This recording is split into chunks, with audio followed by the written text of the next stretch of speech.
She paid just $1 for a dying German Shepherd in the freezing Montana snow. Everyone said she was crazy, but 10 days later the dog did something that left the entire town speechless. What Emma thought was a broken stray turned out to be a fallen hero, and their bond would save both their lives. Lily was just 9 years old. She always said, "One day, I'm going to find my real best friend." That day came sooner than anyone expected. While visiting a neighbor's rundown property on the edge of town with her grandfather, Emma spotted movement near an old rusted barn. There, lying in a bed of straw and mud, was a German Shepherd. Thin, limping, his eyes dull, body scarred, tied loosely to a fence post like he didn't matter at all. When Emma asked the man about the dog, he shrugged. "He's no good anymore. Hurt his leg. You can take him." $1. Leave a like and share your thoughts in the comments along with the city you're watching from now. Let's continue with the story. The Sullivan cabin sat on the edge of Whitefish, Montana, a town of barely 7,000 souls nestled against the Rocky Mountains.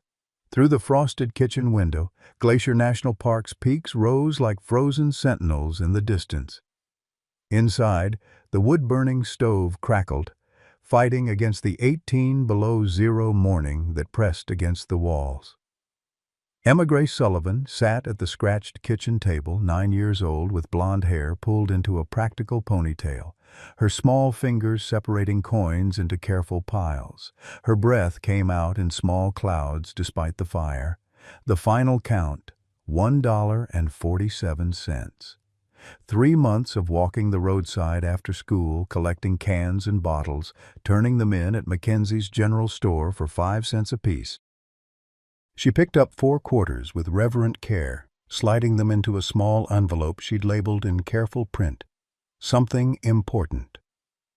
The remaining 47 cents clinked into a mason jar marked Grandma's Memorial Stone. On the refrigerator behind her hung a child's drawing in crayon, 3 stick figures labeled Me, Grandpa, and one that read, My Dog. The dog was imaginary, drawn in hopeful strokes of brown and black. Thomas Sullivan watched his granddaughter from the stove, where oatmeal bubbled in a dented pot. At 68, his weathered face told stories of 40 years as a park ranger at Glacier, of rescues and hard winters and losses that carved lines deeper than any mountain trail. His calloused hands steady on the wooden spoon, but his eyes held an ache as he watched Emma count her pennies. He reached for his wallet, fingers touching worn leather. $89 until his next pension check. The bills came to $1,200 a month. Expenses ran $1,100 if they were careful, which they always were. In the bedroom closet, hidden in a coffee can, $2,847 waited. 3 years of saving for Helen's headstone. They still needed $653 more. Tom looked at Helen's photograph on the mantel, her warm smile frozen in time, holding baby Emma. A black ribbon crossed one corner. His wife had been gone 3 years, but some mornings he still reached for her in bed, still turned to tell her something before remembering the emptiness. Behind Helen's frame, another photograph lay face down.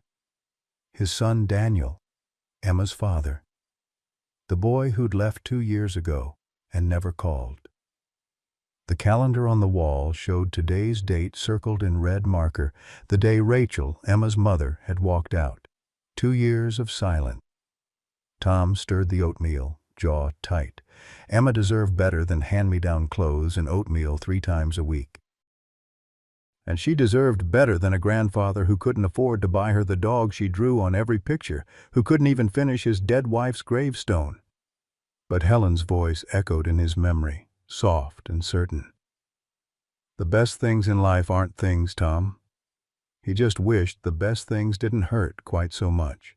The truck's heater had given up the previous winter, and Tom hadn't found the money to fix it.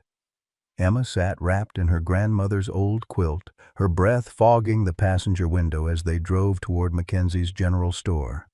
The 1998 Ford pickup rattled over frozen roads, its engine coughing in the cold. "You know you don't have to buy me anything for Christmas, sweetheart," Tom said, glancing at his granddaughter. Her small hands clutched the quilt tighter. "Grandma always said Christmas is about giving what you have, not what you can afford," Emma replied, her voice quiet but determined. She pressed her nose against the cold glass, watching the snow-covered pines blur past. Tom's throat tightened. Of course Helen had said that. His wife had possessed an endless supply of wisdom that made poverty feel like richness, that made their simple life feel full. He blinked hard, focusing on the road ahead. They passed the old warehouse district on the edge of town, a collection of abandoned buildings and forgotten properties slowly being reclaimed by snow and time. Emma sat up suddenly, her hand flying to the window. "Grandpa, stop!" Tom's foot hit the brake instinctively. "What's wrong?" "There's a dog." Emma was already fumbling with her seatbelt, pointing toward a dilapidated property set back from the road. A rusted trailer sat behind a broken fence, and beside it, a wooden shed sagged under the weight of accumulated snow. "Emma, that's Marcus Cole's land. We shouldn't—" But she was already out of the truck, her small boots crunching through snow that came up to her knees. Tom killed the engine and followed, his breath coming in white plumes. "Emma, wait!" But she didn't wait. She never did when something needed help. Tom had seen that stubborn compassion in Helen too, the inability to walk past suffering without stopping. He caught up to find Emma kneeling in the frozen mud beside the shed. What he saw made his chest constrict. A German shepherd lay chained to a post, the chain barely 4 feet long. The dog's ribs showed through matted, filthy fur.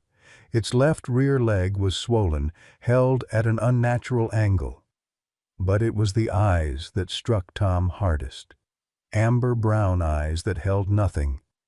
No hope. No fight. Just the hollow stare of something that had already given up. Emma had removed her mitten, her small hand reaching toward the dog's head. Tom expected the animal to flinch, to growl, to show some reaction.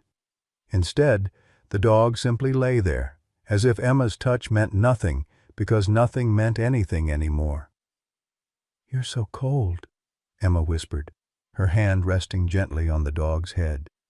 Tom knelt beside her, professional instinct kicking in despite himself.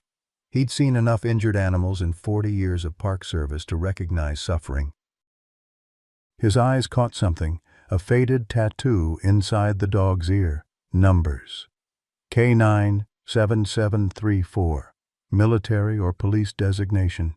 "Emma, we need to go. This isn't our business." "He's dying, Grandpa." The truth of it hung in the frozen air between them. The dog was dying.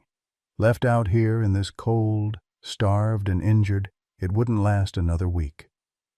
The trailer door banged open. Marcus Cole stumbled out, a man in his early 50s wearing a stained Montana State Police jacket that had seen better days. His face was unshaven, his eyes bloodshot, and the smell of whiskey preceded him by several feet. "What the hell are you doing on my property?" His words slurred slightly, aggressive but hollow, like a man going through the motions of anger without the energy to truly feel it. Emma stood, small but steady. "Sir, your dog looks really sick."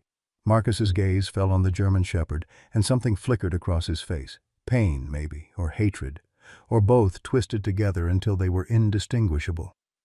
"That mutt?" He laughed, bitter and sharp. "Waste of space.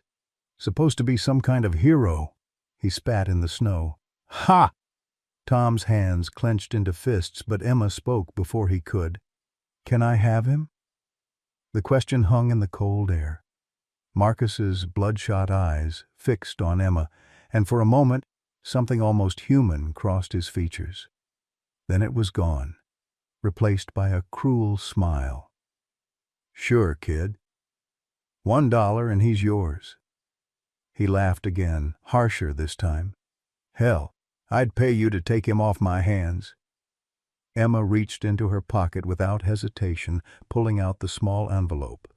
Her fingers trembled, from cold or emotion Tom couldn't tell, as she extracted 4 quarters and held them out. "This is all I have." Tom's heart shattered. 3 months of work. The money she'd saved for something important. The money he knew she'd planned to spend on him. Marcus snatched the dollar with surprising speed, the coins disappearing into his jacket. "Deal. Your funeral, kid." "Emma," Tom started, but she was already untying the chain from the post with small, determined fingers. The German shepherd stood slowly, painfully, every movement speaking of agony. But when Emma took a step toward the truck, the dog followed. No hesitation, no resistance, just a broken thing following the only kindness it had seen in God knew how long. As they walked back to the truck, Emma supporting the limping dog's weight as best she could, Tom heard her whisper, "I was going to buy Grandpa new gloves, but I think you need saving more." Tom lifted the dog into the truck bed, cushioning it with the emergency blankets he kept there. The animal settled without protest, those empty eyes staring at nothing. As Tom climbed back into the driver's seat, he glanced in the rearview mirror. Marcus Cole stood in his doorway, watching them leave. For just a moment, his expression wasn't cruel or drunk or angry. It was utterly, devastatingly broken. The cabin felt different with the dog inside. Tom had fashioned a bed near the fireplace using every spare blanket they owned, while Emma filled a bowl with warm water and another with the chicken breast that was supposed to be their dinner. The German shepherd lay motionless on the blankets, his breathing shallow and labored. Emma knelt beside him, her small hand stroking his matted fur with infinite gentleness. "You're safe now," she whispered. "I'm going to call you Ranger, because you look like you've been on a long, hard journey." The dog's eyes flickered toward her for just a second, then closed. Emma didn't know if he'd make it through the night, but she refused to leave his side. Tom watched from the kitchen, his heart caught between admiration for his granddaughter's compassion and dread at what morning might bring. He'd seen animals this far gone before. Sometimes love wasn't enough. "Emma, honey, you should eat something," he said gently. "I'm not hungry." She dipped a cloth in warm water and began carefully cleaning the dried mud from Ranger's coat. "He needs me more." The first night passed in vigil. Emma dozed fitfully beside the dog, waking every hour to check his breathing. Tom kept the fire burning, afraid that if he slept, he'd wake to find his granddaughter's heart broken beyond repair. Dawn came gray and cold. Ranger still breathed, but he hadn't eaten, hadn't drunk. His eyes remained closed. The second day followed the same pattern. Emma tried everything: pieces of chicken, kibble from the store, warm broth. Ranger refused it all. She read to him from her school books, sang the lullabies her grandmother used to sing to her, talked to him about everything and nothing. "My mom left 2 years ago," she told the unresponsive dog. "She didn't say goodbye. Just left a note that said she couldn't do this anymore. I used to think it was my fault. That if I'd been better, she would have stayed." Her voice cracked. "But Grandpa says some people are just broken in ways we can't fix." Tom, listening from the doorway, had to turn away. By the third morning, Tom gently broached the subject they'd both been avoiding. "Emma, sweetheart, sometimes animals, they just give up. It's not because of anything you did or didn't do. They're just too hurt." "I won't give up on him," Emma said, her jaw set in that stubborn way that reminded Tom so much of Helen it hurt. "Grandma never gave up on Grandpa when he came back from the war, even when he was sad all the time. She said the people worth loving are the ones who need it most." What could Tom say to that? His wife had indeed saved him back when he'd returned from Vietnam, more ghost than man. She'd sat with him through nightmares and silences that stretched for days. She'd never wavered. On the fourth day, Emma sat cross-legged beside Ranger, reading aloud from The Call of the Wild. Her voice had gone hoarse from days of talking, but she persisted. "He was beaten, but not broken," she read. Ranger's ear twitched. Emma froze mid-sentence, barely breathing. "Did you see that, Grandpa?" Tom had seen it. A tiny movement, but movement nonetheless. Emma continued reading, her voice trembling with hope. Ranger's tail shifted against the blanket, just once, barely perceptible, but there. Emma gasped, tears spilling down her cheeks. She held out a small piece of chicken with shaking hands. This time, Ranger's nose twitched. His eyes opened, focusing on Emma's face with something that hadn't been there before. Slowly, so slowly, he lifted his head. His mouth opened, and he took the chicken from her hand with surprising gentleness. He chewed, swallowed. Emma dissolved into tears, laughing and crying at once. "Good boy, Ranger." "Good boy." Tom exhaled a breath he hadn't known he'd been holding. He wiped his eyes quickly, but not before Emma saw. "He's going to be okay, Grandpa," she said, her face radiant with joy. "Yeah, sweetheart," Tom replied, his voice rough. "I think he might be." For the first time in 3 years, since Helen's death, Tom felt something he'd almost forgotten. Hope. Not the desperate, grasping kind, but the quiet certainty that broken things could heal if given enough love and time. Ranger rested his head on Emma's lap, and she stroked his ears with infinite tenderness. Outside, snow had begun to fall again, soft and silent. But inside the cabin, something had shifted.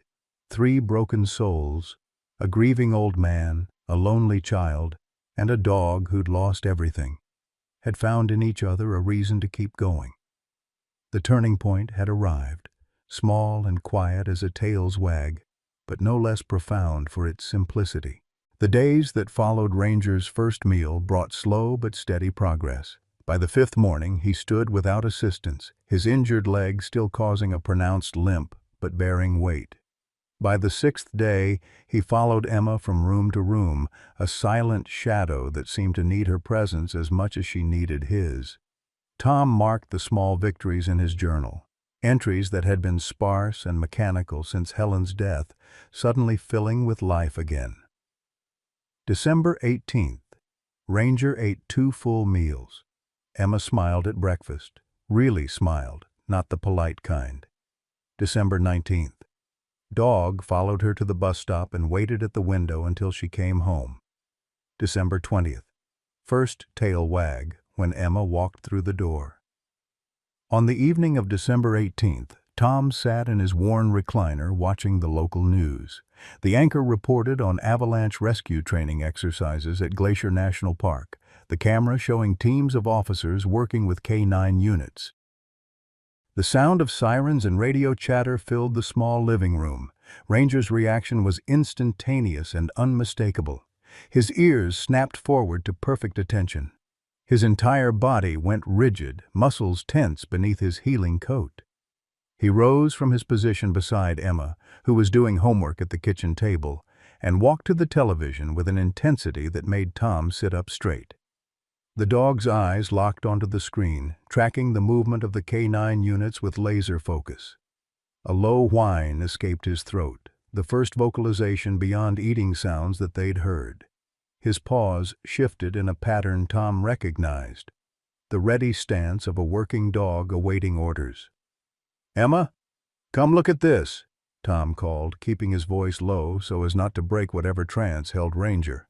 Emma appeared at his shoulder, her eyes widening as she watched Ranger watch the television. When the segment ended and a commercial began, Ranger remained at the screen for another moment before pacing to the front door. He scratched once, purposeful and insistent. Tom rose and examined the faded tattoo inside Ranger's ear more carefully under the lamplight. K97734 was clear enough, and beneath it, partially obscured by scar tissue, he could make out fragments. State? Montana State Police, Tom said quietly, more to himself than Emma. This dog wasn't just a pet, sweetheart. He was a working K9. Emma's face lit up with excitement. Like a police dog? That's amazing. But Tom felt a knot forming in his stomach. Working dogs belonged to departments, to handlers. If Ranger had been active duty, someone somewhere might be looking for him, and that someone would have more claim to him than a 9-year-old girl with $1 and a heart too big for her small frame. The next afternoon brought another revelation. Emma had been playing in the snow outside, her laughter carrying through the cold air as she made snow angels. Tom watched from the kitchen window, relieved to see her acting like a child instead of the small adult she'd been forced to become. She came inside with snow melting in her hair, pulling off her mittens. "Oh no, I lost one outside." She looked around the kitchen, then out the window at the yard where fresh snow had already begun covering her tracks. "It's buried out there somewhere." Ranger sat near the door, watching her with those intelligent amber eyes. "Can you find it, boy?" Emma asked, half joking as she pulled the door open. What happened next made Tom's blood run cold with recognition. Ranger's head tilted in a way that suggested processing, calculation. He stepped outside into the snow, and immediately his entire demeanor changed. His nose went to the ground, and he began moving in a precise grid pattern, left to right, overlapping paths, systematic and professional. This wasn't a pet looking for a lost item. This was a trained search and rescue dog executing a protocol. 45 seconds later, Ranger was digging through 2 feet of snow. He emerged with Emma's pink mitten in his mouth and trotted back to deposit it at her feet. Tom stood frozen on the porch, his park ranger training screaming at him. That was avalanche search technique, professional level, the kind of training that took years and cost departments tens of thousands of dollars. "That's not luck," he said aloud, his voice barely audible over the wind. "That's training. Specialized training." Emma threw her arms around Ranger's neck, laughing, but Tom's mind was racing. Who was this dog? What had he been trained to do? And why had Marcus Cole, a former police sergeant, had him chained in the mud, starving and broken?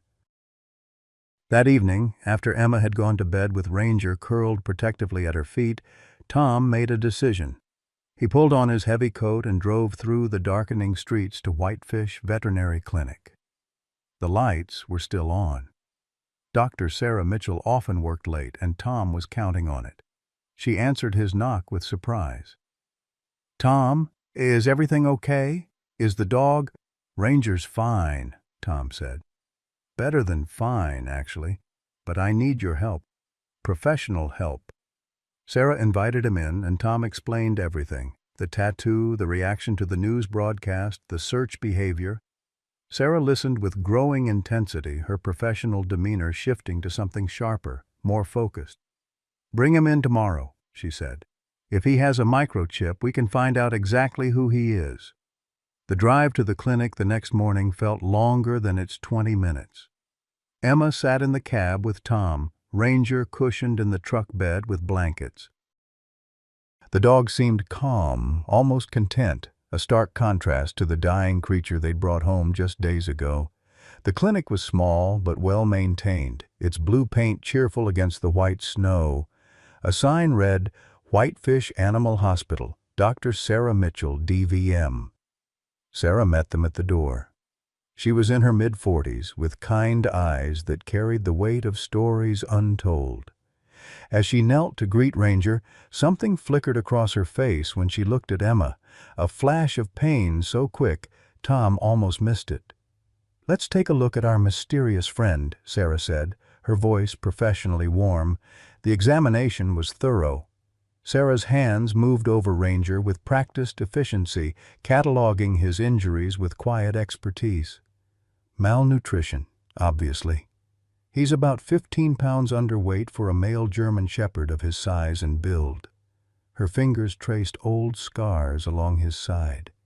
These look like impact injuries, consistent with debris strikes. She examined the swollen rear leg. This is an old fracture that healed incorrectly. He's been living with this pain for months. Her hands paused at his neck. Wait, there's something here. She retrieved a handheld scanner from her equipment drawer and passed it slowly over Ranger's neck. The device beeped sharply, and its small screen illuminated with data. Tom watched Sarah's face go pale as she read the information. Her hands trembled slightly as she pulled up something on her computer, her fingers moving rapidly across the keyboard. "Oh my God," she whispered. The screen showed a registration database. Tom moved closer to read over her shoulder. Registration, Montana State Police, K9 Unit. Name, Ranger, K9 7734. Breed, German Shepherd. Date of birth, April 15, 2019. Handler, Officer Ryan Matthews. Specialization, Avalanche, Search and Rescue. Status, missing. Presumed deceased incident. Date, June 18, 2023. Location, Glacier Pass. Avalanche Rescue Operation. Sarah's fingers clicked to another window, pulling up a news archive. The headline made Tom's chest tighten. Hero K9 and officer lost in rescue mission, 4 lives saved, 2 heroes gone. The article's subheading read, Officer Ryan Matthews, 34, and K9 Ranger presumed dead after secondary avalanche buries rescue team during Morrison family extraction. Sarah read aloud, her voice thick with emotion. On June 18, 2023, Officer Ryan Matthews and his K9 partner Ranger responded to reports of 4 people trapped in an avalanche near Glacier Pass. The Morrison family, parents David and Linda, and daughters Katie, 15, and Lily, 13, were buried under approximately 8 feet of snow following a morning slide. She continued, Matthews and Ranger located the family and successfully extracted 3 members when a secondary avalanche struck the rescue site. Officer Matthews was killed instantly. K9 Ranger was buried under an estimated 12 feet of snow and debris. The 4th family member, Katie Morrison, was found alive 200 yards from the primary site, having been led to safety by Ranger before the second slide hit. The article went on. Despite extensive search operations lasting 3 weeks, Ranger's body was not recovered. Montana State Police held a memorial service on July 9, 2023, officially declaring K9 Ranger deceased in the line of duty. He is credited with 47 documented saves during his 4-year career. Tom felt the world tilt slightly. Emma's hand found his, squeezing tight. "He's been missing for 18 months, Sarah said softly. Everyone thought he was dead." Emma's voice was small. "But he's not dead. He's here." Sarah pulled up a photograph from the database. It showed a younger, healthier Ranger sitting at attention beside a smiling officer in uniform. The officer had kind eyes and an easy smile, the face of someone who loved his work and his partner. "Officer Ryan Matthews," Sarah said. "Ranger's handler. They were together for 4 years." Tom's mind was spinning. "Sarah, if Ranger belonged to the state police and he's been declared dead, what does that mean for Emma?" Sarah shook her head slowly. "I don't know. Technically he's state property, but he's been legally declared deceased. I've never heard of a case like this." Emma's grip on Tom's hand tightened. "They can't take him, Grandpa. They can't. He's ours now." "I need to make some calls," Sarah said. "The state police need to know one of their fallen heroes is alive." She saw the panic in Emma's eyes and added gently, "But let me talk to them first." Let me explain the situation. 2 hours later, Captain James Rodriguez of the Montana State Police arrived at the clinic in his official vehicle. He was a man in his late 50s with silver hair and the bearing of someone who'd spent decades in law enforcement. When he entered the clinic and saw Ranger, his composure cracked. "Jesus Christ," he breathed, dropping to one knee. "Ranger, is it really you?" Ranger's ears went up. His body snapped to attention with military precision, and for the first time since they'd found him, his tail wagged with genuine enthusiasm. He recognized this man. Rodriguez's eyes filled with tears as he ran his hands over the dog, professional assessment mixing with raw emotion. "We searched for weeks. We all thought you were gone." He looked up at Tom and Emma. "How? Where did you find him?" Tom explained. Marcus Cole's property, the condition they'd found Ranger in, Emma's dollar. Rodriguez's face darkened at Marcus's name. "Marcus Cole, former Sergeant Marcus Cole." He stood slowly. "He was the incident commander the day Matthews died. He retired 2 months later. Said he couldn't continue after Ryan." "You knew Officer Matthews?" Emma asked quietly. "Ryan Matthews was one of the best officers I ever worked with," Rodriguez said. "And this dog—" He looked at Ranger with something like reverence. "This dog saved more lives than I can count. He was Ryan's partner, his best friend." The question that had been hanging in the air finally emerged. Tom asked it. "Captain, what happens now?" "To Ranger?" Rodriguez was quiet for a long moment. "Technically, Ranger is state property. We could reclaim him." He saw Emma's face crumble and held up a hand. "But he's been officially declared deceased. His memorial plaque is on the wall at headquarters. As far as our records are concerned, K9 Ranger died in the line of duty on June 18, 2023. He knelt again, this time in front of Emma. "You paid for him, legally. You've been caring for him. And from what Dr. Mitchell tells me, you probably saved his life." He glanced at Ranger, then back to Emma. "I think Ryan would want him to be with someone who loves him, like you clearly do." Relief flooded Emma's face, but Rodriguez wasn't finished. "However, we need to investigate how Marcus Cole came into possession of a missing K9. That's not something that happens by accident." As Rodriguez made phone calls from his vehicle, Sarah pulled Tom aside. "There's something I need to tell you. When I looked at Emma earlier," she paused, composing herself, "she reminds me of my daughter. Amy would have been about Emma's age." "Would have been?" Tom asked gently. "Car accident? 6 years ago?" "Afghanistan. I was Army Veterinary Corps. My husband was driving her to the base school when an IED—" She stopped, unable to finish. "I see trauma in animals, Tom. PTSD. Ranger has it. The way he reacted to those sirens, the way he's hypervigilant, he's been through hell." "So has Emma," Tom said quietly. "So have we all, I suppose." "Maybe that's why they found each other," Sarah said. By evening, word had begun to spread through Whitefish. Someone had posted about it on social media, and the local newspaper was already calling for an interview. By the next morning, people started appearing at the Sullivan cabin, neighbors bringing treats for Ranger, a veteran in full uniform who saluted the dog, a woman who simply wanted to shake Emma's hand. The Morrison family called, their voices breaking over the phone. "We've been trying to honor Ranger's memory for 18 months, David Morrison said. "Knowing he's alive, it's a miracle. Could we possibly visit him?" Tom agreed, overwhelmed by the sudden attention. Emma seemed both pleased and bewildered by it all. She just wanted Ranger to be okay, to be theirs, to be safe.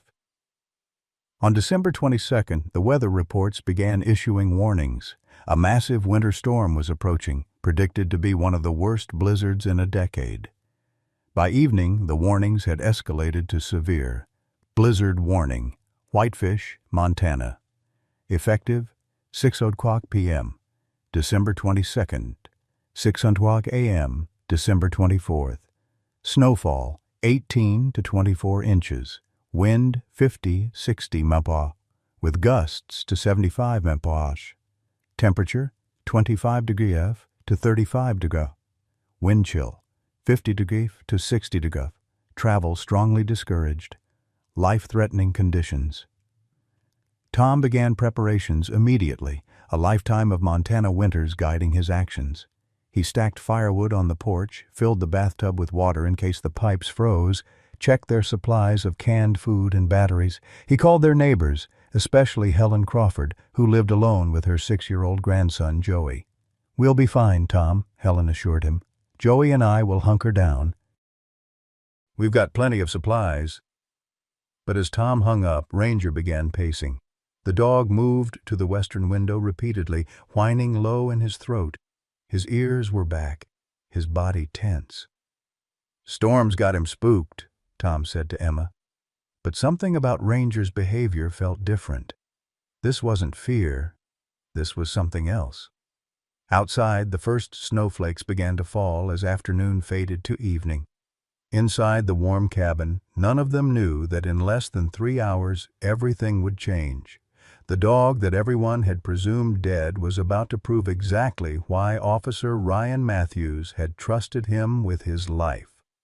And a 9-year-old girl's dollar was about to become the best investment anyone in Whitefish, Montana had ever made. The blizzard arrived with the fury of something that had been gathering strength for days. At 6 o'clock, the first flakes fell soft and innocent. By 6:30, the wind had picked up to 40 miles per hour, driving snow horizontal across the landscape. By 7 o'clock, visibility had dropped to 20 feet, and by 7:30, the world outside the Sullivan cabin had disappeared entirely into a white void. Inside, the fire roared in the wood stove, casting dancing shadows across the walls. Emma sat cross-legged on the floor, playing cards with Tom, trying to ignore the howling wind that rattled the windows. But Ranger wouldn't settle. The dog paced from door to door again, his nails clicking against the worn floorboards, his whining growing more insistent with each passing minute. "What's wrong, boy?" Emma asked, reaching out to stroke his head. Ranger barely acknowledged her touch, his attention fixed on something beyond the walls, beyond the storm. "He's just anxious about the weather," Tom said, but his voice lacked conviction. He'd seen enough animals in his years as a park ranger to know the difference between fear and purpose. Ranger wasn't scared. He was trying to tell them something. The radio crackled with emergency broadcasts. All residents of Whitefish and surrounding areas should shelter in place. Emergency services are suspended until the storm passes. Wind speeds have reached 55 miles per hour with gusts exceeding 70. Temperature is -28 degrees Fahrenheit with a wind chill of -45. Travel is extremely dangerous and potentially fatal. At 8 o'clock exactly, someone pounded on the door with desperate urgency. Tom yanked it open, and Helen Crawford nearly fell into the cabin. The 72-year-old woman was covered in snow, her face white with terror, her breath coming in ragged gasps. "Joey," she managed, her hands clutching at Tom's shirt. "He went to check on the horses in the barn. Said he'd be right back. That was 30 minutes ago. I can't find him. Tom, I can't find him anywhere." The words hit like a physical blow. 30 minutes outside in these conditions meant severe hypothermia. For a 6-year-old child, it could mean death. Tom's blood ran cold. "You called 911? They said they can't send anyone until morning. Roads are impassable. They said..." Her voice broke. "They said to keep looking, to keep him warm if I found him. Morning, Tom. That's 8 hours from now. He won't last 8 hours." Emma looked at Ranger, and Ranger looked back at her with those intelligent amber eyes. The dog barked once, sharp and commanding, the first real bark they'd heard from him since bringing him home. "Grandpa," Emma said, her voice steady despite her pale face. "Ranger can find him." Absolutely not. Tom's response was immediate, his tone leaving no room for argument. You're 9 years old, Emma. I'm not sending you into a blizzard. Then send Ranger. He's still injured, and he can't search alone. He needs a handler. Emma's jaw set in that stubborn line that reminded Tom so painfully of Helen. Grandpa, you told me once that Grandma used to say, "Those who can help must help." Were you lying? The words struck him like a slap. He had said that many times, repeating Helen's philosophy like a prayer. But this was different. This was his granddaughter. This was risking the last precious thing he had left in this world. Emma, you don't understand. Would Grandma let Joey die because it was too dangerous? Would she? Tom opened his mouth, then closed it. Because the truth was, Helen would have walked into hell itself to save a child. She'd proven it more than once during their years together, and she'd taught Emma that same fierce compassion. Helen Crawford collapsed into a chair, her whole body shaking. "Please," she whispered. "He's all I have. My son died in Iraq 8 years ago. Joey is... Please, Tom, please." Ranger stood at the door, barking insistently, his entire body radiating readiness. Tom looked at his granddaughter, at the desperate grandmother, at the dog who'd somehow survived 18 months of hell. He thought of Helen, of what she would do, of what she would want him to do. "All right," he said, the word tasting like ash. "But I'm going too. And Emma, you stay behind the—" "No." Emma's voice was quiet but absolute. "Ranger needs me. He trusts me. You know he does." Tom did know. He hated that he knew. But the truth was undeniable. The bond between Emma and Ranger was something beyond simple affection. The dog had chosen her and she had chosen him, and that choosing meant something.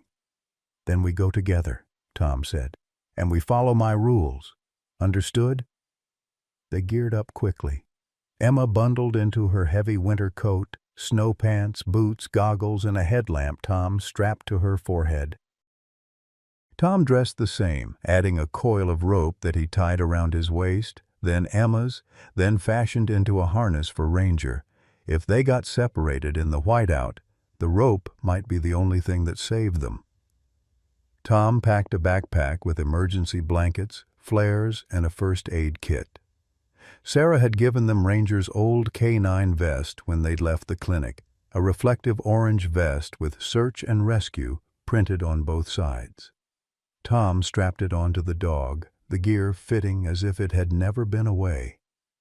Helen pressed Joey's scarf into Tom's hands, her fingers trembling.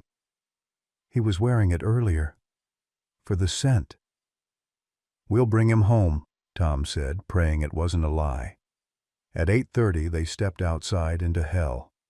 The wind hit like a solid wall, nearly knocking Emma off her feet. Tom grabbed her arm, steadying her. Snow drove into their faces with stinging force despite the goggles. The temperature of -28 felt like -45 with the wind chill, a cold so intense it burned. Tom could barely see Emma 3 feet away, connected to him only by the rope and the beam of her headlamp, cutting weakly through the storm. The cabin lights disappeared behind them almost instantly. Tom held Joey's scarf down to Ranger's nose.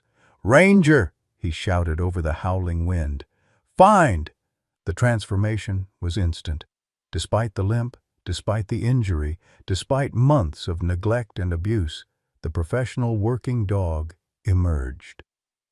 Ranger's nose went down, his body shifted into search mode, and he pulled forward with absolute purpose. They followed the orange vest through the blizzard, their world reduced to the small circle of their headlamps and the dog ahead. Emma's fingers were going numb even inside her gloves. Tom's face mask was already freezing from his breath. Snow filled their tracks behind them as quickly as they made them. If they lost their way, if they lost sight of Ranger, they would die out here. 10 minutes into the search, Tom checked his watch. "Emma!" We need to think about turning back." But Ranger pulled harder, barking once as if to say, "Follow me." Emma's voice came muffled through her scarf. "Trust him, Grandpa, please." 15 minutes. They reached Helen's barn, the structure barely visible as a dark shape against the white chaos. Tom yanked the door open. Empty. No Joey. "He's not here!" Tom shouted. "We need to go back." But Ranger didn't stop. The dog kept going, past the barn, toward the tree line where the forest began. "Ranger, no!" Tom's voice was desperate. "Come back!" Emma tugged on the rope. "He knows where Joey is. I know he does." Every instinct Tom had screamed at him to turn back, to get Emma to safety. But his granddaughter's faith in this broken, resurrected dog was absolute. And somewhere in the darkness ahead, a 6-year-old boy was dying. They plunged into the woods. The trees provided some shelter from the wind, but the temperature seemed even colder here. Tom's headlamp caught the wild movements of branches overhead, snow cascading down in sheets. Emma stumbled, and Tom caught her, his heart hammering. 25 minutes since they'd left the cabin. They were lost now, completely disoriented. Tom had no idea which direction the house was. If Ranger lost the scent, if anything went wrong, they would all die out here. Then Ranger stopped at a large snowdrift near a fallen tree. He began digging frantically, his paws throwing up clouds of white. He barked, urgent and commanding. Emma rushed forward despite Tom's shout of warning, dropping to her knees and digging with her hands. "There, I see blue." It was Joey's jacket. Tom joined her, digging desperately, his hands moving faster than thought. They uncovered the small body of Joey Crawford, unconscious, his lips tinged blue, his skin frighteningly pale. Tom pressed his fingers to the boy's neck. The pulse was there, but faint, barely perceptible. Hypothermia, stage 3, severe. They had minutes, not hours. He wrapped Joey in the emergency blanket, the metallic material crinkling loudly in the wind. Emma immediately took off her own coat. "Emma, no! You'll freeze!" "He needs it more." Her voice left no room for argument. She wrapped her coat around Joey's small form, and Tom didn't have time to fight her on it. Tom lifted Joey into his arms, the boy weighing almost nothing. "We have to move, now!" But the woods looked the same in every direction, dark, snow-covered, endless. Tom's sense of direction, usually infallible from decades of park service, was completely gone. The storm had disoriented him utterly. "I don't know which way," he admitted, the words tasting like failure. "I can't tell which direction the cabin is." Ranger tugged on the rope, pulling back the way they'd come. The dog knew. Even in this chaos, even injured and exhausted, Ranger knew the way home. "Follow Ranger!" Tom shouted. They stumbled through the woods, Tom carrying Joey's limp form, Emma struggling without her coat, shivering violently. The rope between them was the only thing keeping them together. Ranger led them with absolute certainty, his training overriding everything else. Then, impossibly, a new danger emerged. Ranger stopped suddenly, a growl rumbling from deep in his chest. Tom's headlamp caught the reflections first, 6 pairs of eyes, glowing yellow in the darkness. The eyes formed a semicircle 30 yards ahead, blocking their path. Wolves. Tom's blood turned to ice. Gray wolves, a full pack. He could make out their shapes now. The alpha male in front, massive and muscular, flanked by 2 females and 3 younger males. In normal conditions, wolves avoided humans. But this was a harsh winter. Prey was scarce, and the scent of blood from Joey's head wound where he'd struck the tree was drawing them in. "Emma, get behind me," Tom ordered, but his arms were full of Joey. He couldn't protect her. He couldn't fight. They were helpless. The wolves advanced 25 yards, 20 yards.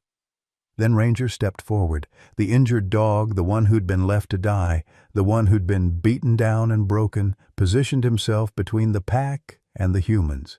Every muscle in his body tensed. His hackles rose along his spine, his teeth bared in a snarl that spoke of primal fury.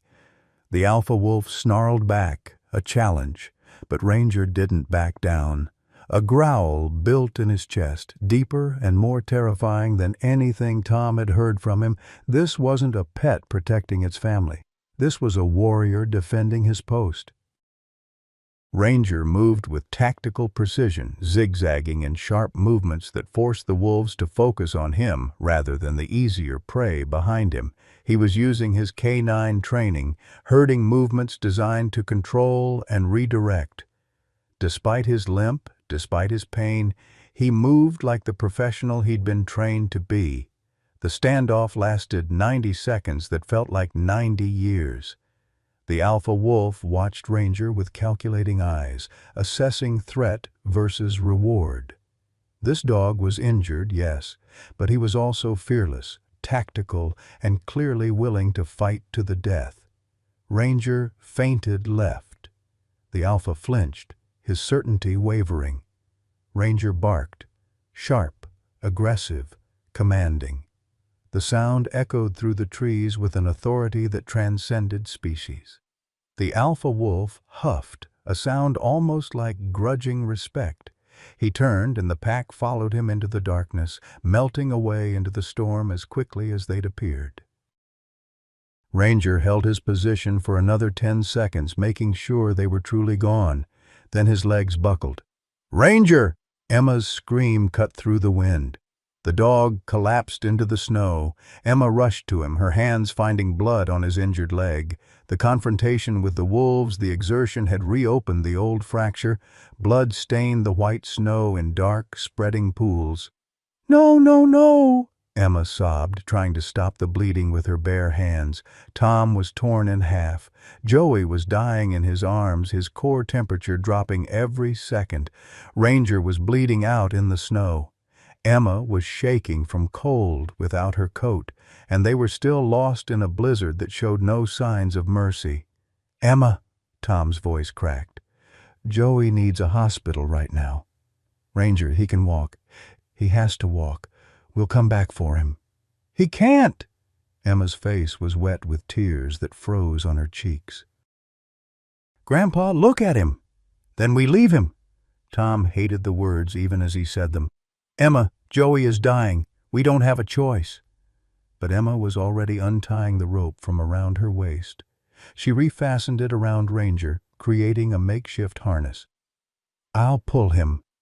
"Emma, you're not strong enough." "Grandma said we don't leave family behind." Emma's voice was fierce with conviction. "Ever!" She was already pulling, dragging the 80-pound dog on the emergency blanket through the snow. It was working, barely, but it was working. Tom realized his granddaughter wasn't going to budge, and time was running out for Joey. "All right," he said, his voice breaking. "We all go together, but we move." They pushed forward into the storm, Tom carrying Joey, Emma pulling Ranger, connected by rope and desperation and something that might have been faith. The cabin lights appeared like a miracle through the white chaos, 400 yards that felt like 400 miles. At 9:45, they fell through the cabin door. Helen screamed, rushing to Joey. Tom laid the boy on the couch, already barking orders. "Call 911. Tell them critical hypothermia." Helen's hands shook as she dialed. "They said the ambulance can't get through. Roads are still closed." "What about a helicopter?" "Grounded. They said earliest is 6 a.m. Tom checked his watch. 8 hours. Joey wouldn't last 8 hours.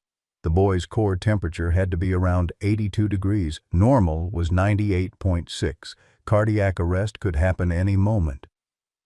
Tom started the rewarming protocol he'd learned decades ago in wilderness first aid, removing wet clothes, wrapping in warm blankets, trying to get warm fluids into the unconscious child. Helen knelt beside her grandson, praying in Spanish and English, her voice breaking with every word. Meanwhile, Emma had pulled Ranger to the fireplace. The dog was conscious but failing, his breathing shallow, blood loss significant. His body shook with hypothermia of his own. Emma wrapped him in every blanket she could find, her own body shivering violently now that the adrenaline was fading. "Grandpa, Ranger needs a vet." "Emma, I can't." Tom's voice was torn with anguish. "Joey needs me right now. I can't leave him." Emma grabbed the phone herself, dialing the clinic with trembling fingers. Dr. Sarah Mitchell answered on the third ring, her voice thick with sleep. "Emma, what's wrong?" Through sobs, Emma explained everything. The search, the wolves, Ranger's injury, the bleeding. "I can't drive in this storm," Sarah said, her voice heavy with helplessness. "But I can talk you through stabilizing him. Put me on speaker." For the next 3 hours, the Sullivan cabin became a makeshift hospital. Tom worked on Joey while Sarah guided Emma through treating Ranger over speakerphone. Emma, 9 years old, became a field medic, applying pressure to the wound, keeping Ranger warm, monitoring his breathing. Helen knelt between the two patients, her prayers becoming a constant background rhythm to the desperate medical interventions. At 10:30, Joey's heart stopped. Tom immediately began chest compressions, counting out loud, breathing for the small boy whose life hung by a thread. 30 compressions, 2 breaths, 30 compressions, 2 breaths. His arms burned, his back screamed. He didn't stop. Helen's prayers became screams. On the floor by the fire, Emma pressed her mouth to Ranger's nose, breathing air into his lungs like Sarah had instructed, her tears falling on the dog's blood-matted fur. At 2 in the morning, Joey's temperature had climbed to 86 degrees. Still dangerous, but improving. His heart was beating on its own again, though he remained unconscious. Ranger's temperature had dropped to 95 degrees. The bleeding had slowed but not stopped. His eyes were closed, his breathing ragged. At 3 in the morning, Emma asked the question she'd been dreading. "Dr. Sarah, is he dying?" The pause on the other end of the line was answer enough. "Emma, sweetheart, I think you need to prepare yourself. Even if we got him to surgery right now, I'm not sure—" "No." Emma's voice was quiet but absolute. "He doesn't give up. I won't give up." Tom left Joey with Helen and knelt beside his granddaughter and the dying dog. He should tell her it was okay to let go, that she'd done everything she could, that sometimes love wasn't enough. But looking at Emma's face, fierce and determined and so much like Helen it made his heart ache, he couldn't say those words. "Okay," he whispered instead. "We don't give up."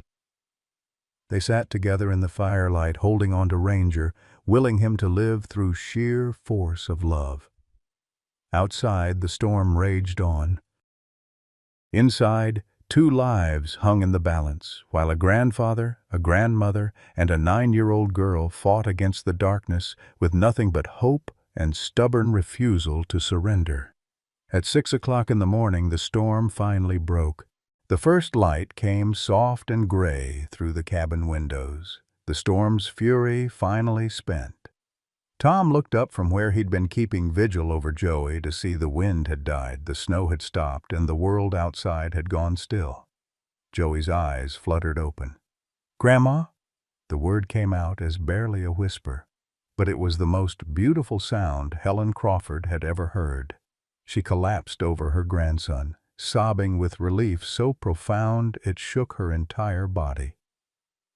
"You're okay, baby. You're okay. You're safe." Tom checked the boy's vital signs with shaking hands. Temperature, 95.2 degrees.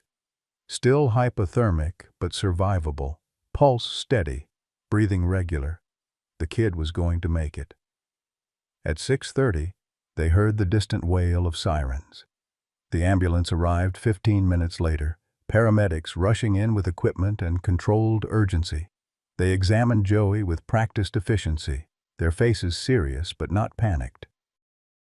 "You saved his life," the lead paramedic told Tom and Helen. "Both of you.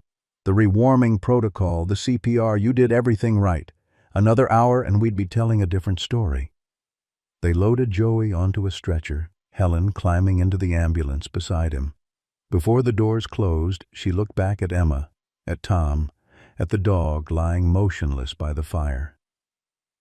"Thank you," she whispered, the words inadequate for the debt she owed. "Thank your dog."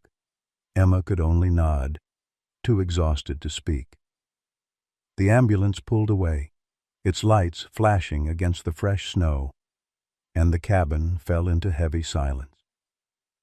At 7 o'clock, Dr. Sarah Mitchell's truck skidded to a stop outside. She ran into the cabin carrying her emergency veterinary kit, her face drawn with exhaustion and worry.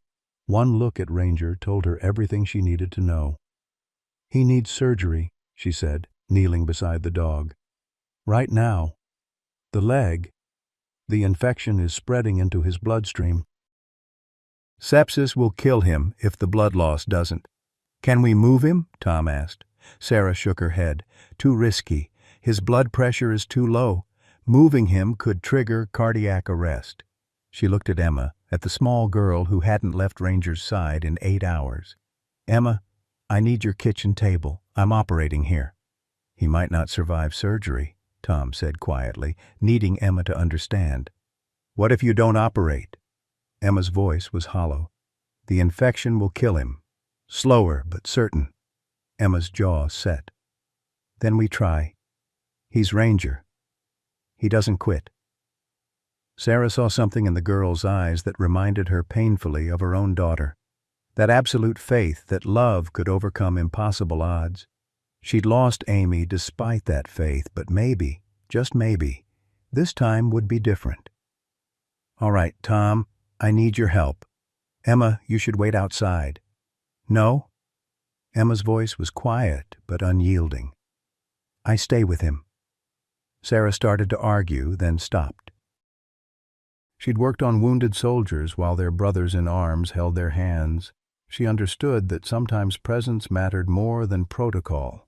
"Okay, but you do exactly what I say." They converted the kitchen table into a makeshift operating theater. Sarah laid out her instruments with practiced precision while Tom boiled water and gathered towels. Emma stood at Ranger's head, her small hands stroking his ears, whispering to him in a voice too low for the adults to hear. At 7:30, Sarah administered the anesthesia. Ranger's eyes closed, his breathing slowed to the rhythm of the drugs. Emma's hand tightened on his fur. The surgery lasted 2.5 hours. Sarah worked with intense concentration, her hands steady despite the primitive conditions. She cleaned the wound, removed the dead tissue, reset the bone fragments that had never healed properly, sutured blood vessels with thread finer than hair.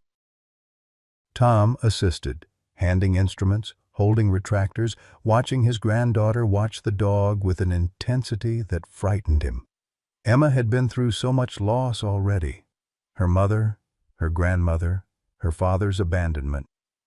If Ranger died now, after everything, he wasn't sure she'd survive it intact.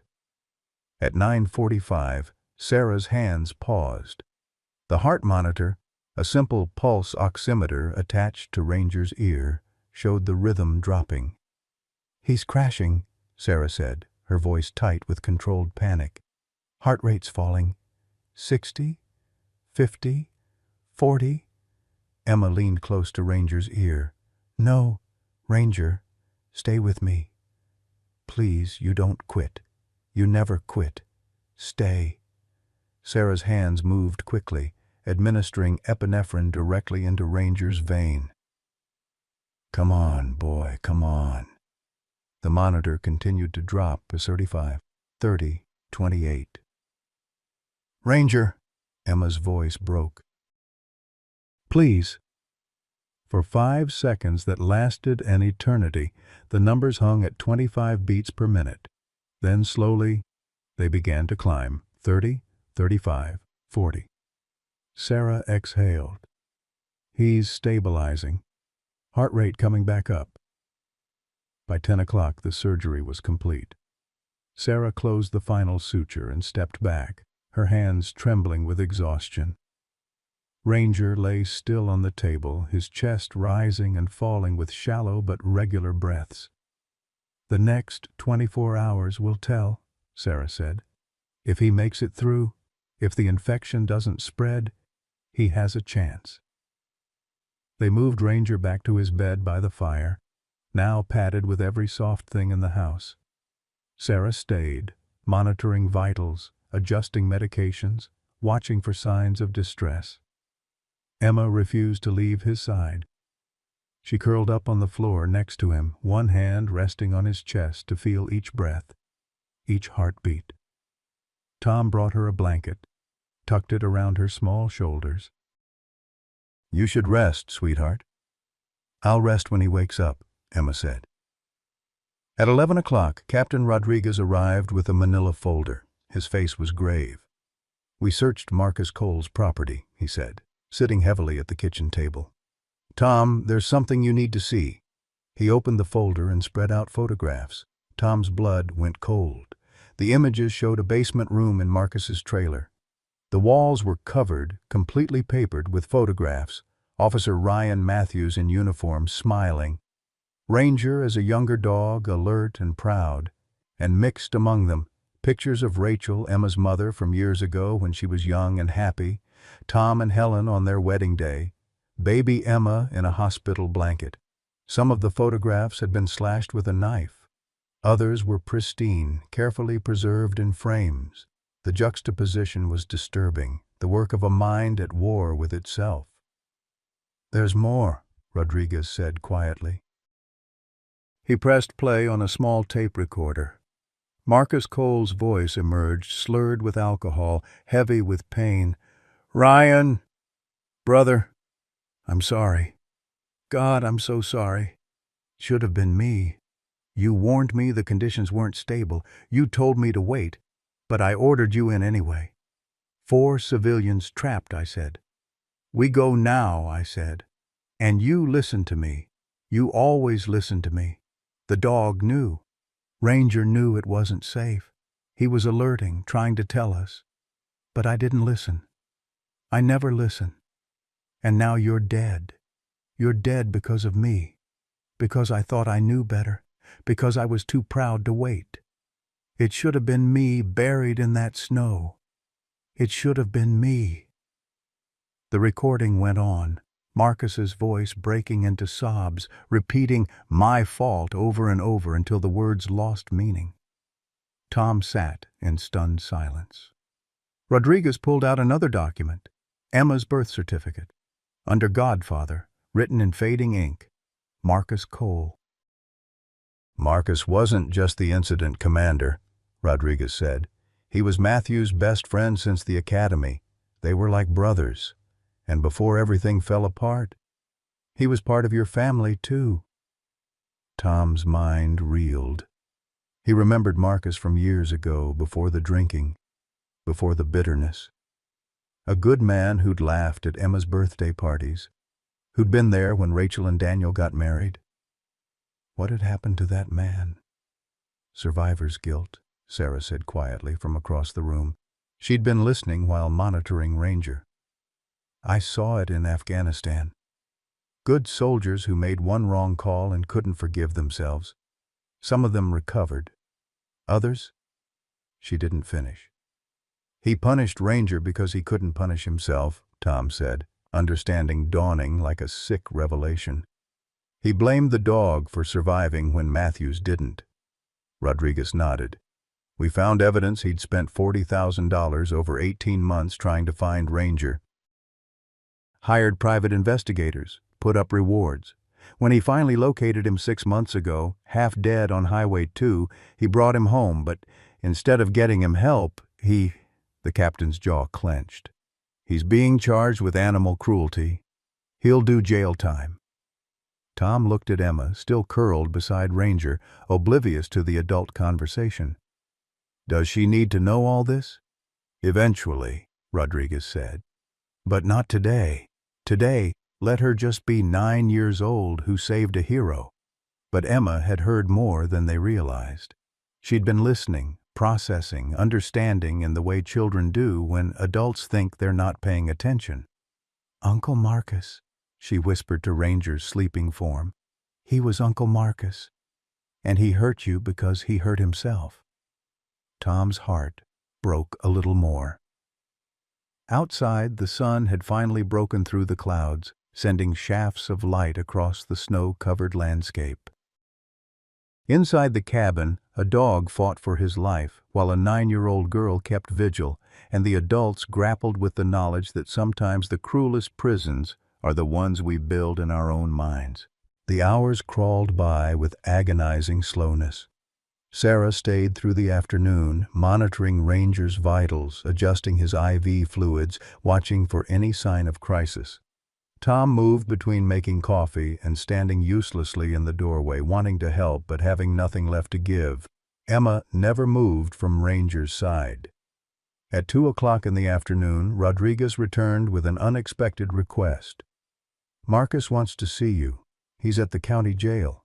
He says he has information about Ranger, about where he's been these 18 months. Tom's first instinct was to refuse. The man had tortured an innocent animal, had let his guilt become cruelty, but the look on Rodriguez's face suggested this was important. "I'll go," Tom said, "but Emma stays here." The Flathead County Jail was a low brick building on the edge of town. Rodriguez led Tom through security, down fluorescent-lit hallways that smelled of disinfectant and despair, to a small interview room where Marcus Cole sat waiting. Tom barely recognized him. In less than a week, Marcus had aged a decade. His hands shook on the metal table. His eyes were red-rimmed and sober for what might have been the first time in months. "Talk," Tom said, his voice hard.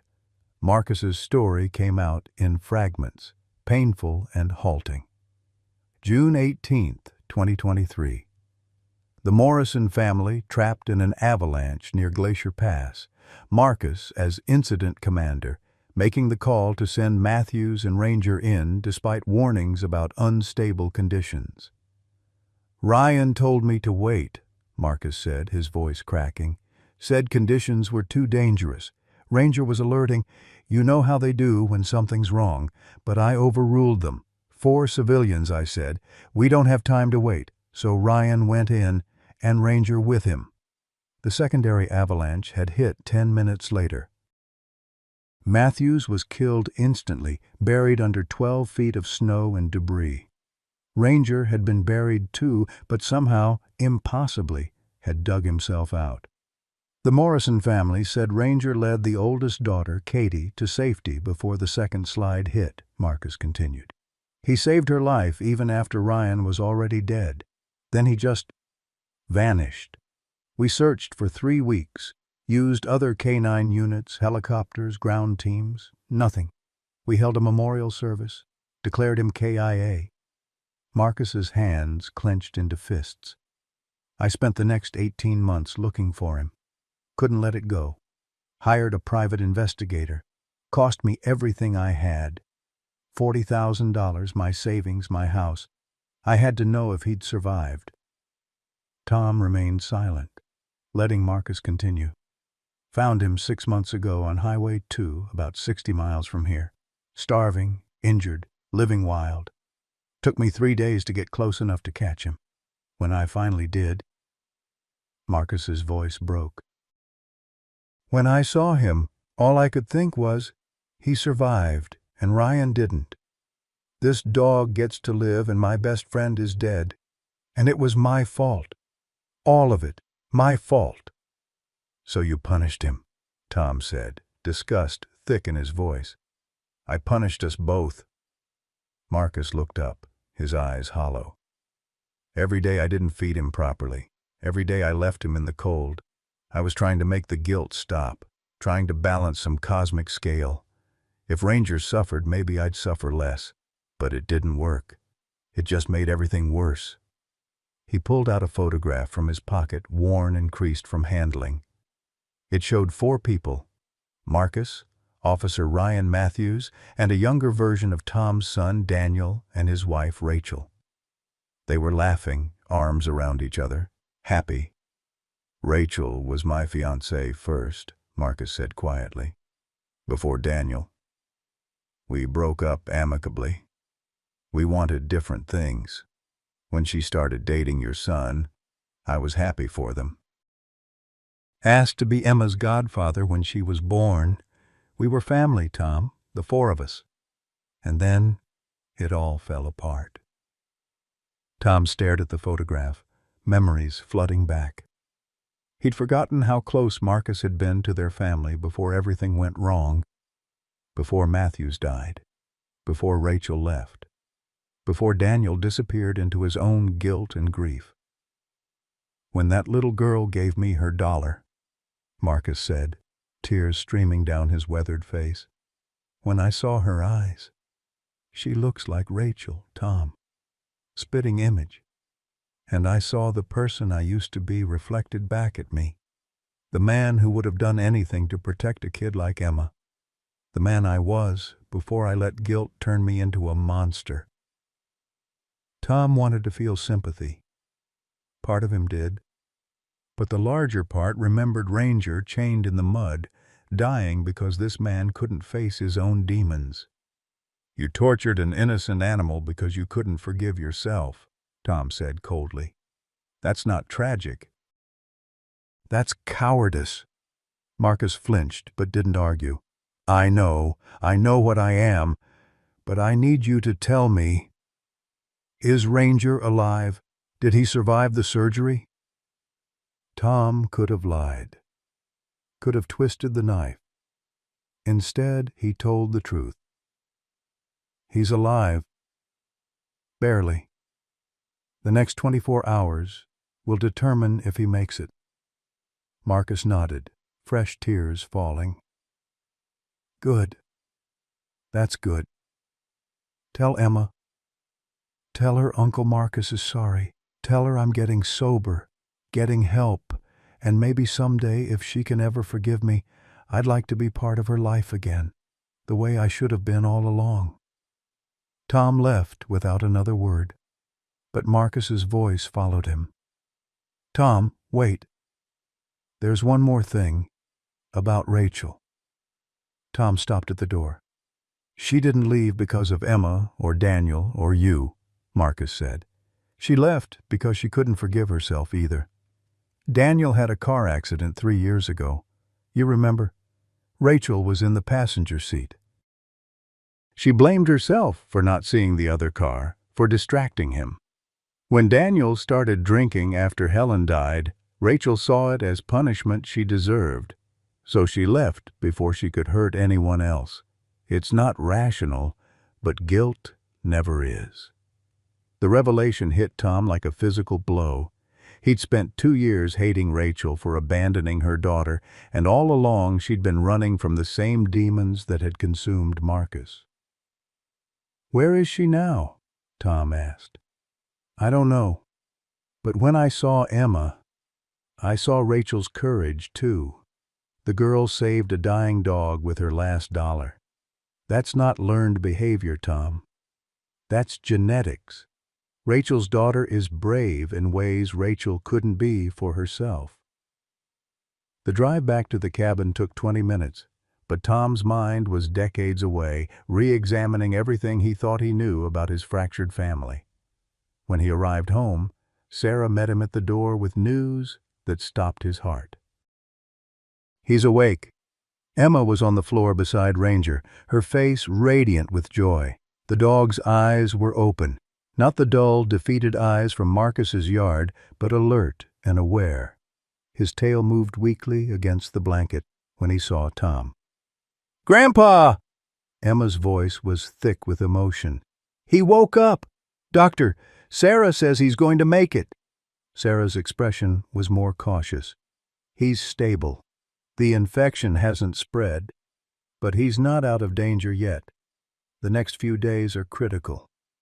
Tom knelt beside his granddaughter and the dog who'd saved a boy's life at the cost of his own health. He placed his hand on Ranger's head, and the dog leaned into the touch with a trust that felt unearned. "You did good, boy," Tom whispered. "Ryan would be proud."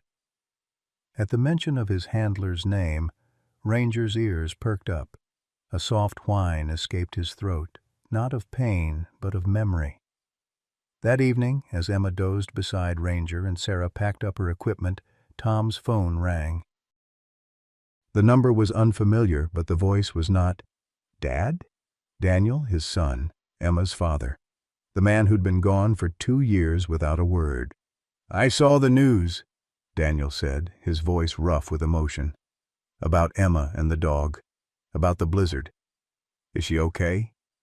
Tom's first instinct was anger. Where had Daniel been when Emma needed him? But Marcus's words echoed in his mind. "Guilt makes cowards of us all." "She's fine," Tom said carefully. "More than fine. She's remarkable."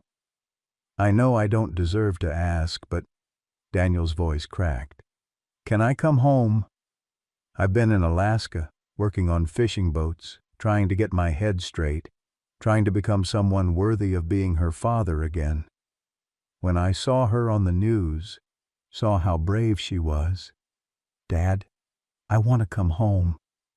Tom looked at Emma, sleeping peacefully with one hand on Ranger's chest. She'd saved a broken dog because she believed broken things were worth loving. Could he offer his own son less grace than his 9-year-old granddaughter had shown a dying animal? "Come home, Daniel," Tom said. "Your daughter needs you. We all need you." The next morning brought another visitor. Captain Rodriguez arrived with a small wooden box and a letter. "This came to the station," he said, "from the Morrison family." Tom opened the box to find a simple medal, brass, engraved with Ranger's name and the date of the avalanche rescue. The letter was from Katie Morrison, now 16. It read, "Dear Emma, you don't know me, but your dog saved my life 18 months ago. When the avalanche hit, Ranger found me and led me to safety before the second slide killed Officer Matthews.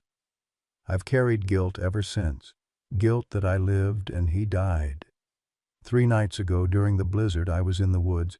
I'd gone there to end things. I couldn't carry the weight anymore. But Ranger found me. After he found Joey, he wouldn't leave until help came. He saved my life twice.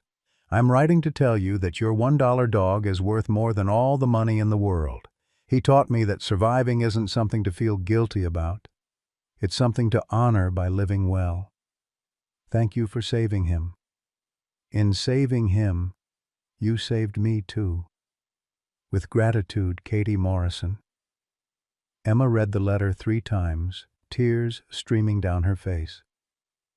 "I didn't know," she whispered. "I didn't know he saved 2 people that night." Tom felt the weight of revelation settle over him. The story he thought he knew, about a girl and a dog, had hidden depths he was only beginning to understand. Ranger hadn't just survived 18 months in the wilderness. He'd carried the ghost of his handler, the burden of impossible choices, the trauma of loss, and somehow, impossibly, he'd kept saving people. That afternoon, Tom made a decision.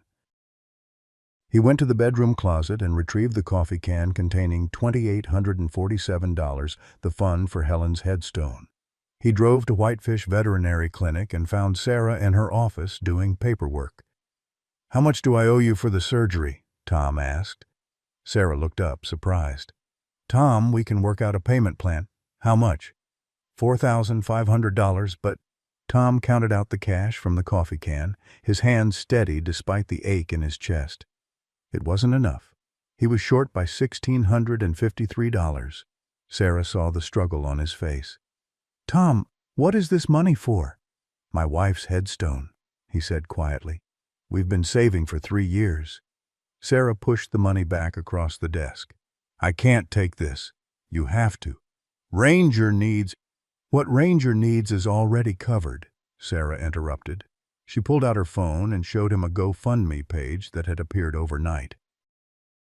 "Local dog rescues hero canine for $1, the headline read. Below it, a donation counter, $12,847 raised in 18 hours. Tom stared at the screen, unable to process what he was seeing. "The whole town is contributing," Sarah said gently. "Veterans groups, people who remember Matthews, families who've lost pets. You're not alone in this, Tom. Let us help." Tom's eyes burned with tears he'd been holding back for days. "I don't know what to say." "Say you'll let your granddaughter keep the dog she saved," Sarah replied. "And say you'll finally get your wife that headstone." On December 24th, Christmas Eve, the town of Whitefish, Montana, gathered in the town square. Despite the cold and the recent storm, over 200 people came to honor two heroes, one who'd fallen 18 months ago and one who'd come back from the dead. Mayor Patricia Holmes stood at a podium decorated with evergreen boughs and white lights. "We're here tonight to honor Canine Ranger, who has served this community with distinction and courage. 47 documented saves over 4 years of service, presumed dead in the line of duty, found broken and discarded, rescued by a 9-year-old girl for $1. And just 3 nights ago, he saved 2 more lives in the worst blizzard we've seen in a decade." She gestured to the Morrison family, standing together at the front of the crowd. David and Linda Morrison held their daughters, Katie, 16, and Lily, 14, close. Katie stepped forward, her voice carrying across the silent square. "I'm alive because of this dog," she said. "Twice. 18 months ago he found me in the avalanche and led me to safety. 3 nights ago he found me in the woods when I'd lost all hope. Ranger didn't just save my body. He saved my soul." Joey Crawford, released from the hospital that morning, ran to the stage with a crayon drawing clutched in his small hands. The picture showed a large dog standing over a small boy in the snow with the words, "Thank you for not giving up on me," written in shaky letters. Captain Rodriguez stepped forward with a velvet box. "On behalf of the Montana State Police, it is my honor to present Canine Ranger with the Medal of Valor, the first ever awarded to a canine declared deceased and returned to active status." He paused. "Though in this case, active status means happily retired to the care of Emma Grace Sullivan, who showed us all what it means to see value in what others call worthless." The crowd erupted in applause. Rodriguez pinned the medal onto Ranger's service vest. The dog sat at attention, his training evident despite the bandaged leg, and accepted the honor with quiet dignity. Then it was Emma's turn to speak. The 9-year-old girl stepped to the microphone, her voice small but clear in the winter air. She looked out at the crowd, at the faces of neighbors and strangers united in celebration, and her words came from a place deeper than rehearsal. "I didn't know who Ranger was when I gave that $1, Emma said, her breath fogging in the cold. "I just knew he needed someone." She paused, gathering courage. "Everyone keeps asking who rescued who, and I've been thinking about that a lot." Emma looked down at Ranger, who sat beside her, his tail wagging slowly. "When I found him, I was lonely. My mom left, my dad left, my grandma died. I felt like maybe there was something wrong with me that made people leave." Tom's heart broke, hearing his granddaughter voice the fears she'd carried in silence. "But Ranger didn't leave," Emma continued, her voice stronger now. "Even when he was hurt, even when he was scared, he stayed. And he taught me that broken things aren't worthless. They're just waiting for someone to see their worth." Her voice wavered, tears beginning to fall. "They say I rescued him with $1, but the truth is—" She knelt beside Ranger, wrapping her arms around his neck. "He rescued me first. He rescued all of us. And that's what family does." The town square fell into absolute silence, broken only by the sound of crying, not just from Helen Crawford or the Morrison family or Sarah Mitchell, but from hardened veterans and stoic ranchers and people who'd forgotten what it felt like to believe in grace. Emma's final words carried across the square like a prayer. Ranger taught me that love doesn't need words. It just needs to show up every single day, no matter what. The applause was thunderous, but Emma didn't hear it. She was crying into Ranger's fur, and the dog, the hero, the survivor, the one everyone had given up for dead, simply leaned into her embrace and let her tears soak into his coat. In the county jail 12 miles away, Marcus Cole watched the ceremony on a laptop a sympathetic guard had allowed him. When Emma spoke about broken things being worth loving, he covered his face with his hands and wept. He wrote a letter that night, his handwriting shaky but determined. Emma, you showed me what I forgot. Second chances are real. I'm getting sober. I'm getting help. And when I get out, I hope you'll let your Uncle Marcus be part of your life again. Thank you for saving more than a dog. You saved me too, Uncle Marcus. He sealed the envelope, knowing he had no right to send it, but sending it anyway. Because Emma had taught him that showing up, even when you don't deserve it, is sometimes the bravest thing you can do. Christmas morning arrived with the kind of crystalline clarity that only comes after a storm has scrubbed the sky clean. Sunlight poured through the cabin windows, making the fresh snow outside glitter like scattered diamonds. Inside, the wood stove crackled with warmth, and for the first time in 3 years, the Sullivan home felt full. Emma woke to find Ranger's head resting on her pillow, his amber eyes watching her with an expression that might have been contentment. His tail thumped weakly against the bed when she stirred. "Merry Christmas, Ranger," she whispered, scratching behind his ears in the way he'd come to love. The dog's response was to lick her face once, gently, a gesture of affection that made Emma's heart swell. Dr. Sarah had declared him out of danger the previous evening. The infection had cleared, his temperature was normal, and though the leg would always carry a slight limp, he would heal. Tom stood in the kitchen making breakfast, the smell of coffee and bacon filling the small space. He looked different somehow, lighter, as if a weight he'd carried for years had finally begun to lift. The knock on the door came at 8 o'clock. Tom opened it to find a man standing in the morning light, snowflakes caught in his dark hair, uncertainty written across every line of his face. Daniel Sullivan looked thinner than Tom remembered, weathered by 2 years of Alaska fishing boats and the harder weather of his own conscience. "Dad," Daniel said, his voice rough. I came."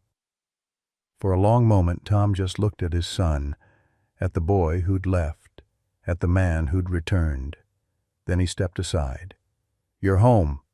Come in." The sound of Tom's voice brought Emma running from her room. She stopped in the kitchen doorway, frozen, staring at the stranger who was her father. "Emma," Daniel said, dropping to his knees, his eyes filling with tears. "Sweetheart, I'm so sorry. I'm so sorry I left." Emma stood perfectly still, her small frame rigid with emotion Tom couldn't read. 2 years was an eternity in a child's life. 2 years of wondering, of hoping, of eventually learning not to hope.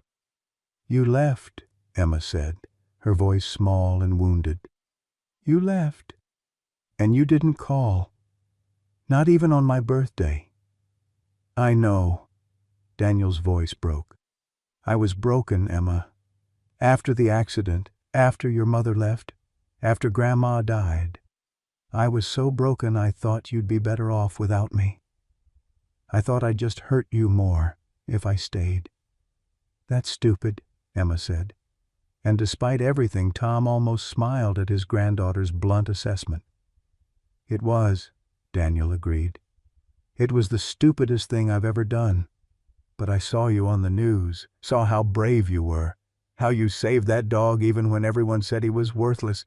And I realized—" He had to stop, composing himself. "I realized that if a 9-year-old girl could see worth in something broken, maybe there was still worth in me, too." Emma looked at Ranger, who had limped into the kitchen to investigate the newcomer.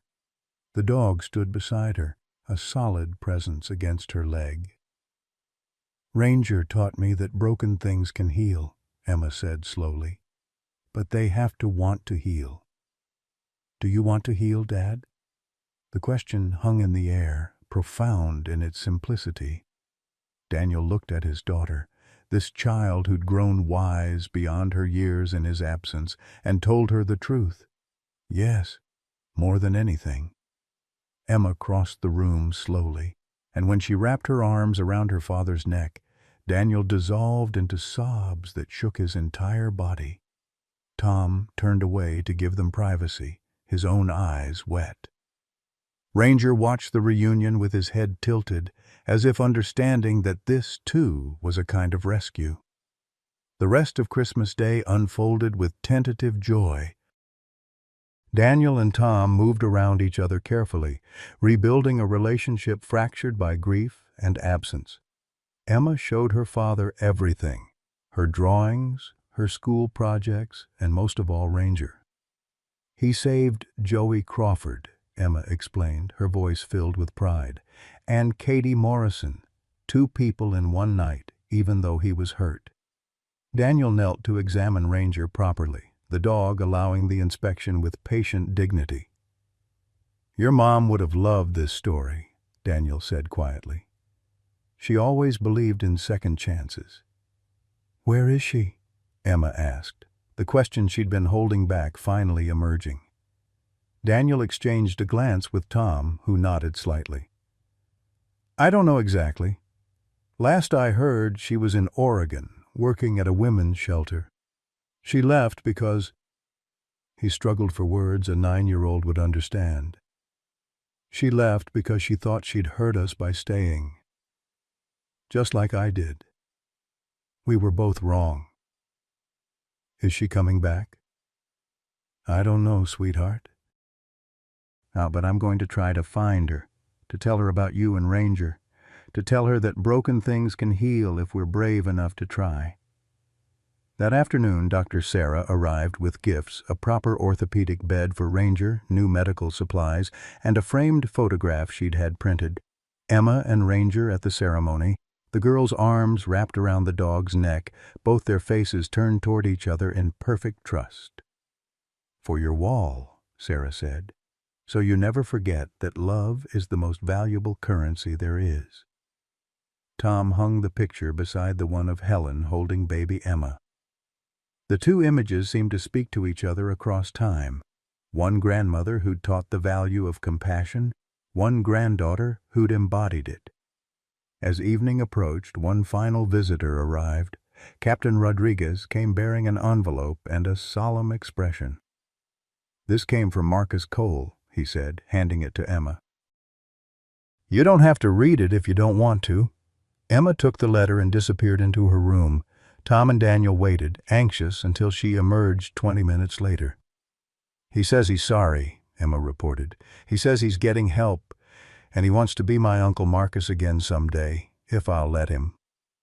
"What do you think?" Tom asked gently. Emma looked at Ranger, who'd followed her from the bedroom. "I think Ranger forgave him. I saw it when we brought Ranger home. He wasn't scared of Uncle Marcus. He was trying to protect him. If Ranger can forgive him, maybe I can too. Someday." The wisdom of children, Tom thought, often exceeded that of adults. That night, after Daniel had been set up in his old room and Emma had gone to bed with Ranger curled protectively beside her, Tom stood on the porch looking at the stars. The sky was impossibly clear, the Milky Way a river of light across the darkness. He felt more than heard Sarah join him. She'd stayed for dinner, fitting into their fractured family with an ease that felt natural. "Quite a week," she said softly. "Quite a life," Tom replied. He looked at her in the starlight. "You lost your daughter. How did you survive it?" Sarah was quiet for a long moment. "I didn't, not at first. I wanted to die too. But then I realized that Amy wouldn't want that. She'd want me to keep helping, keep healing. So I do. Every animal I save is a small tribute to her. Emma reminds you of her. Every day." Sarah's voice was thick. "But instead of pain, it's becoming gratitude. That I got to be Amy's mother, even if only for 8 years. And that I get to see Emma grow into the remarkable person she's becoming." Tom reached out and took Sarah's hand. Neither spoke, but the gesture said everything that needed saying. Inside the cabin, Emma lay awake, her hand resting on Ranger's chest, feeling each breath. "Thank you," she whispered to the dog, to the universe, to her grandmother watching from somewhere beyond the stars. "Thank you for not giving up. Thank you for teaching me that love is stronger than loss." Ranger's tail thumped once against the bed. In the county jail, Marcus Cole lay on a narrow bunk, 4 days sober for the first time in 18 months, and dared to imagine a future where he might deserve forgiveness. In Oregon, Rachel Sullivan saw her daughter's face on a computer screen, a viral video of Emma's speech, and wept for the child she'd left and the woman that child was becoming. She picked up the phone, her hands shaking, and dialed a number she'd memorized but never called. Tom's voicemail answered. She took a breath and spoke. "Tom, it's Rachel. I saw Emma. I saw what she did. I want to come home, if you'll let me." If she'll let me. In a small house on the other side of Whitefish, Helen Crawford tucked Joey into bed, the boy healthy and whole and already planning his birthday party. "Can Emma and Ranger come?" he asked. Helen promised they would, then added a silent prayer of gratitude for neighbors who'd risked everything to save her grandson. In the Morrison home, Katie sat at her desk writing in the journal her therapist had assigned. "Today, I realized something," she wrote. "Surviving isn't selfish. It's a responsibility. Officer Matthews and Ranger saved me so I could live. So I'm going to live, really live, and maybe someday I'll save someone too." The world kept turning, carrying all of them forward into uncertain futures. But in that moment, on Christmas night 2024, everything was exactly as it needed to be. 6 months later, in the warmth of June 2025, Emma Grace Sullivan ran through a meadow of wildflowers with Ranger at her side. The dog's limp was barely noticeable now, his coat glossy with health, his eyes bright with the joy of a creature who'd found his purpose. Tom sat on the porch of the cabin, watching them play. Beside him, Sarah Mitchell sipped lemonade, their hands intertwined in a companionship that had grown from shared loss into something like love. Daniel worked on the old truck in the driveway, tools spread around him, whistling while he worked. He'd been sober for 5 months, had found a job at the lumber mill, and was slowly rebuilding trust with his daughter one day at a time. On the hill behind the cabin stood a new headstone, simple and elegant.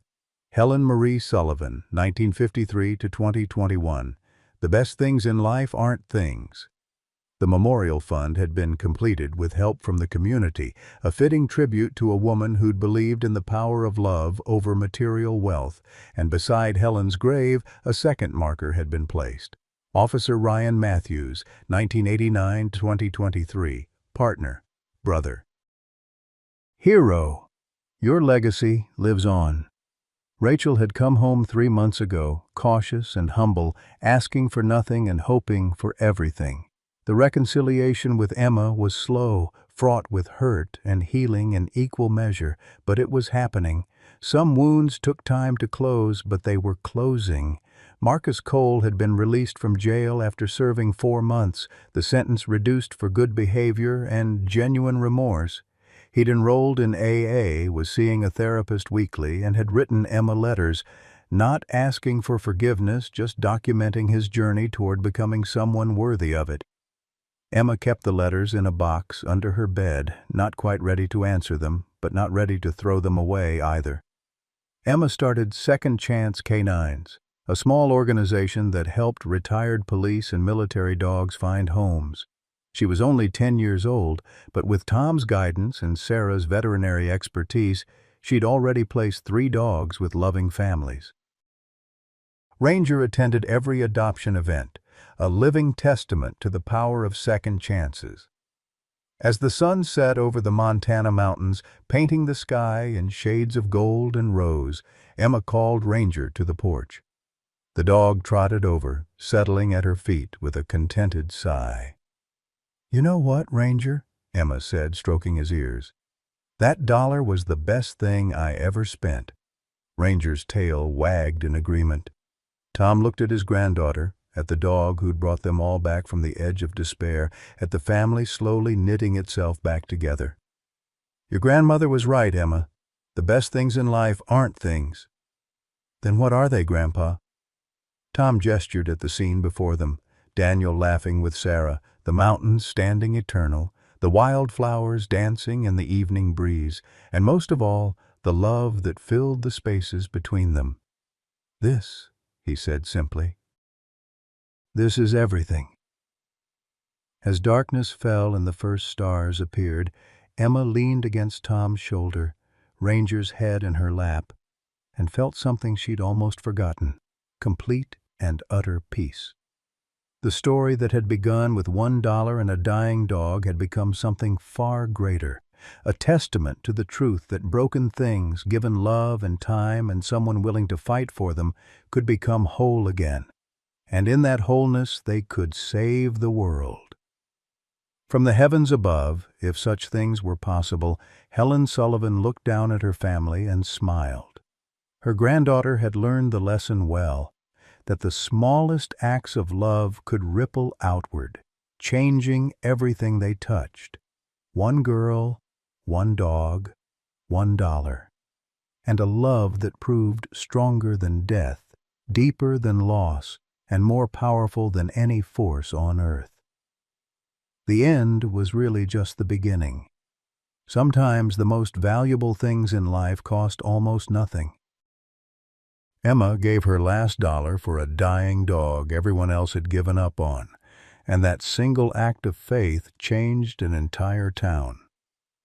This story reminds us that it's never too late for second chances, for broken families to heal, or for lost souls to find their way home. We've all felt that ache of loneliness, that weight of regret over the people we couldn't save or the words we left unsaid. We've all wondered if our best years are behind us. But Ranger and Emma prove something beautiful, that showing up with love, even when it's hard, even when we're scared, even when we feel too old or too broken, matters more than we know. Tom lost his wife, his son abandoned him, and he felt his purpose slipping away. Yet through one child's compassion, he discovered that family isn't about perfection. It's about staying. It's about believing. Broken things are worth fixing. Your presence still matters. Your love still heals. Your story isn't over. What broken thing in your life have you given up on that might just need one more chance? And who in your life needs to hear that they still matter? Share your thoughts below. Your words might be exactly what someone else needs to hear today.